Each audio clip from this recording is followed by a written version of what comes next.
새로운 개념의 기술 개발로 생활의 혁신을 불러오고 있는 한 과학자가 있습니다.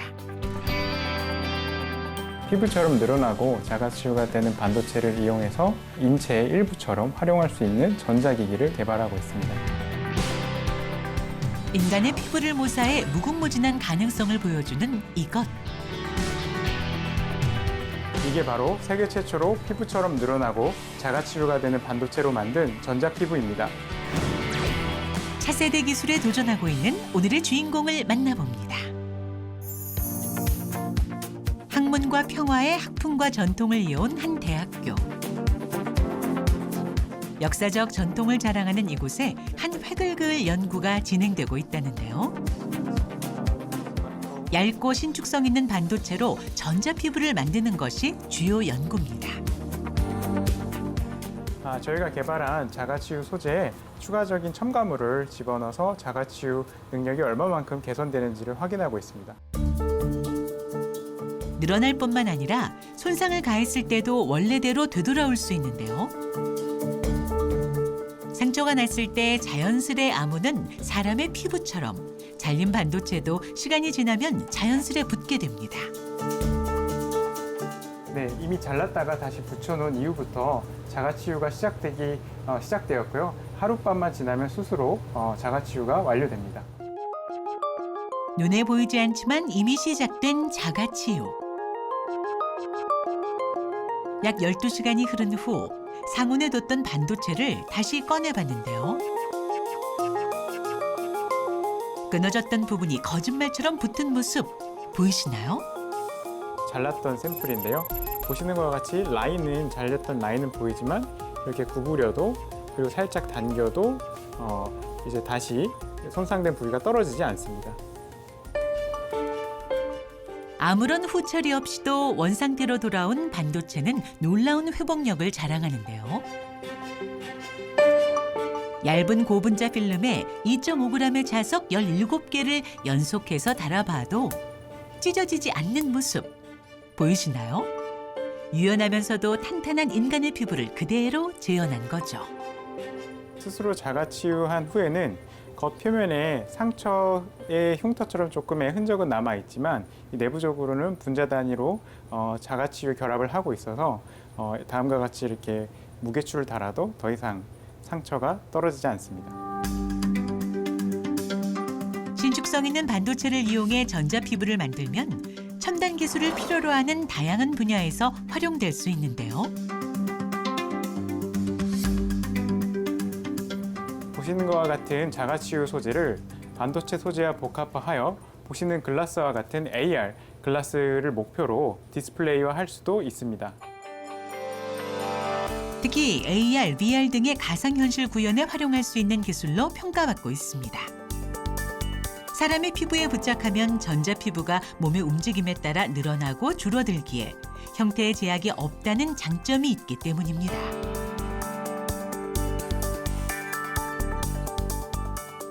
지금 이 영상은 액체 질소에 철강 소재가 들어가 있는 화면 영상입니다. 이 실험을 통해서 저희가 알 수 있는 것은 아무리 단단한 강철이라도 보시는 것 같이 충격이 가해지면 극저온에 있다가 충격이 가해지면 쉽게 깨질 수 있는 영상입니다. 하지만 저희가 개발하고 있는 고분자 소재, 반도체 혹은 전자 소재 센서 소재들은 이 저온에서도 쉽게 깨지지가 않고 혹은 깨지더라도 스스로 자가치유를 할 수 있는 능력을 갖고 있습니다. 극지와 같은 가혹한 환경에서 혹여나 손상돼도 다시 회복되기 때문에 안정적으로 동작할 수 있는데요. 이 점을 이용하면 기존에 사용되던 전자부품들을 대체할 수 있습니다. 이 논문은 자가치유 소재와 고성능 고분자 반도체 소재가 컴포지터돼서 반도체의 특성을 나타내는 필름을 연구한 결과인데요. 상온부터 마이너스 20도까지 자가치유가 되는 것을 확인을 했고 이 본 논문은 2019년도에 사이언스 어드밴시스에 출간이 됐습니다. 민우 실험 뭐 준비하고 있지? 저 이번에 새롭게 설계한 배틀 매트리스 마스크를 테스트해 보려고 합니다. 전에 밀도가 몇이었지? 최근 오진영 교수는 전자피부에 활용되는 반도체의 성능을 높이기 위해 노력하고 있는데요. 저희가 개발하고 있는 이 전자피부 센서는 액티브 매트릭스라고 하는 플랫폼 위에 제작이 되는데요. 이 보시는 섀도우 마스크에 구멍이 뚫린 모양대로 이 금속이 증착되게 됩니다.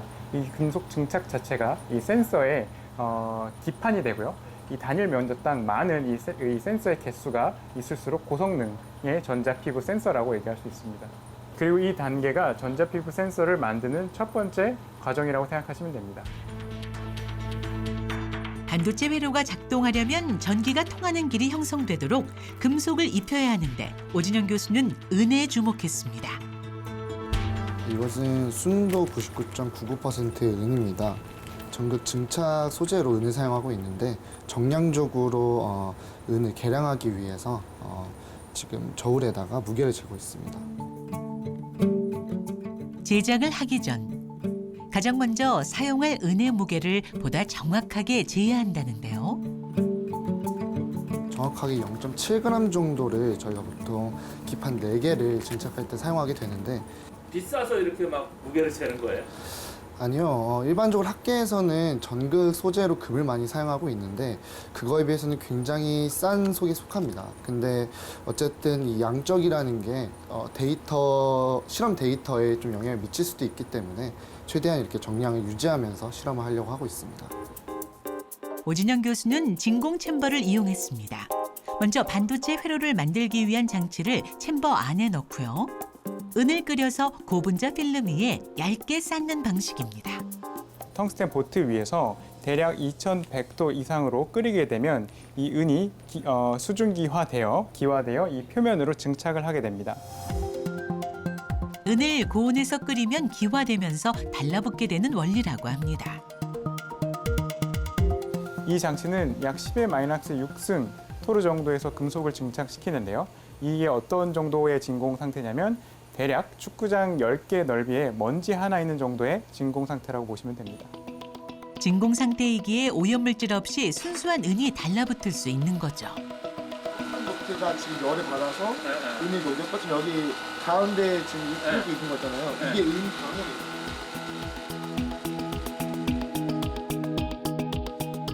물을 끓이면 수증기가 되는 것처럼 진공에서 은을 끓이면 원자 단위의 은 입자들이 표면에 달라붙으며 입혀지는데요. 이 은막이 회로가 돼 반도체가 될 수 있습니다.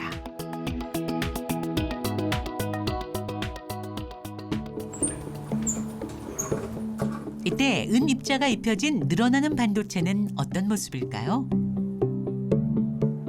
언뜻 보면 은 입자를 코팅한 것과 비슷한 모습이지만 성능에 있어서 차이를 보인다는데요.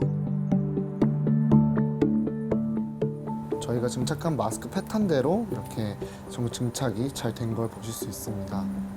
보시기에는 코팅한 거와 별반 다를 바가 없어 보이실 수도 있겠지만 이것은 이제 기상 증착을 통해서 전극을 만들게 되면은 어쨌든 그 아래에 있는 고분자 반도체 층과 인터맥싱 존을 좀 형성하게 되면서 테이프로 떼도 잘 떼어지지 않는 그런 좋은 접착력을 가질 수 있습니다. 네, 그래서 보시면은 이런 테이프로 붙였다 뗐다를 해도 이렇게 떨어지는 것이 없는 걸 보실 수 있습니다. 좀 더 강력한 접착력을 보이는 테이프를 반도체 표면에 붙인 뒤 다시 떼어냈습니다. 해도 이 테이프에 주로만 있을 뿐 전극이 떨어지지 않는 것을 보실 수 있습니다. 얇게 입혀진 은 입자가 고분자 반도체와 하나의 층처럼 작용해 떨어지지 않는 것인데요. 은 잉크를 코팅한 경우 테이프를 붙였다 뗐을 때 입자가 떨어지는 결과를 보였습니다. 은을 입힌 반도체는 유연하게 늘어나고 줄어드는 모양만큼 전기적인 특성도 유지돼야 합니다. 회로 패턴에 전기 신호가 잘 전달되기 위함이죠. 늘어날 수 있는 반도체 위에 금속이 증착된 샘플을 가지고 형태 변형에도 늘어나는 반도체가 이상적으로 금속과 계면을 이루고 있는지를 테스트하고 있습니다.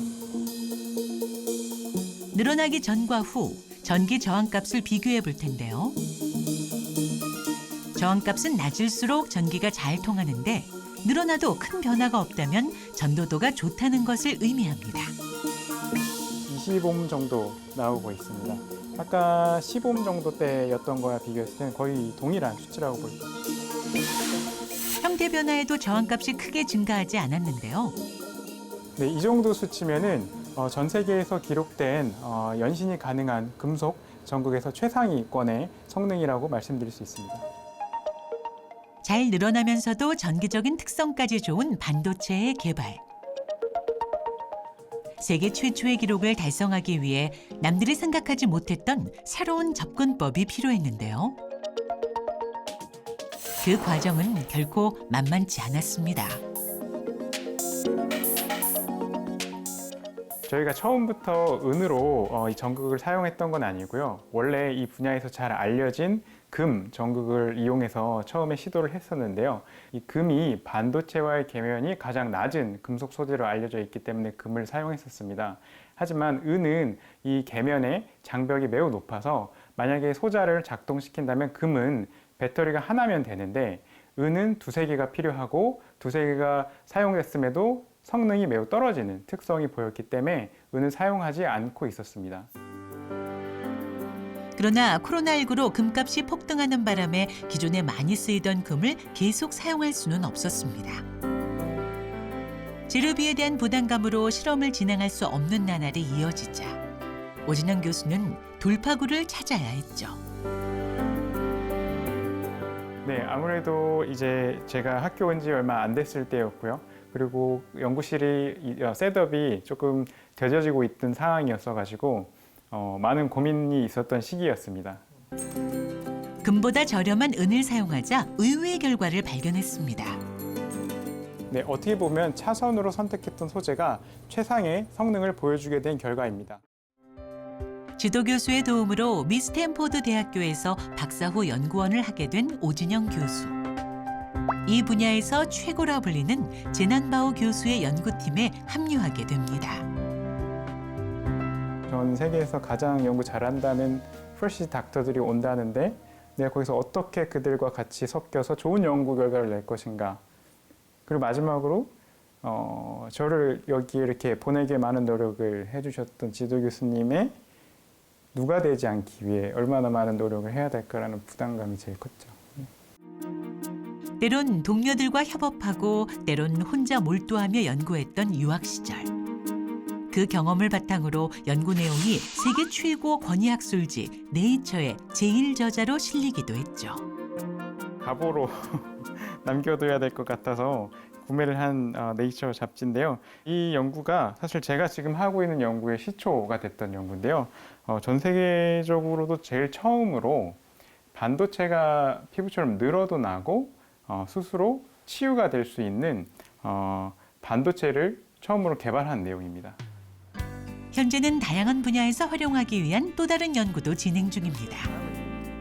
반도체의 활용 범위를 획기적으로 넓힐 수 있는 연구라고 하는데요. 샘플 조건은 어떻게 하기로 했지? 지난번에 말씀해주신 대로 800rpm의 1분으로 설정해서 하고 있습니다. 네, 저희가 개발하고 있는 전자피부 반도체를 이제 생체에 삽입할 수 있게끔 생체 친화 고분자와 고분자 반도체 간의 가교결합 실험을 하고 있는 중입니다.